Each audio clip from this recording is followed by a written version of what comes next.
কিছু কিছু মানুষে কয় বড় ভাই বলে বাপের সমান। আমি বিশ্বাস করি না।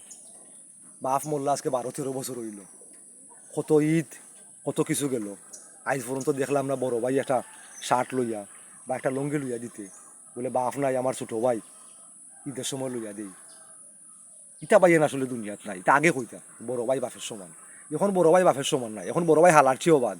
হালারে নিয়ে লঙ্গি দিব লইয়া, কাপড় দিব লইয়া ঈদের সময়, কিন্তু আপন ছোট ভাইরে লইয়া দিত নাই।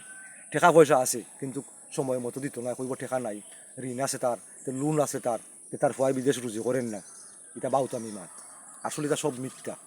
নিজের না থাকলে ফরাই তোমারে দিত নাই। আর বড় ভাই মাইসে ওনার বাপের সমান, বড় ভাই বাপের সমান নাই। বড় ভাই অনেক সুরের সমান। প্রত্যেকটা ফ্যামিলির মাঝে অনেক বড় ভাই ডাকাইতে গেছে। আগে তো ডাকাইতে করতো রাত্রে লুকাইয়া, আর সংসার অনেক বড় ভাই ডাকাইতে করে প্রকাশ্যে ঠকিলাই ছোট ছোট ভাই আনতে। কোনো দিন বড় ভাই বাপের সমান কইও না, ডাকাইতের সমান কইও।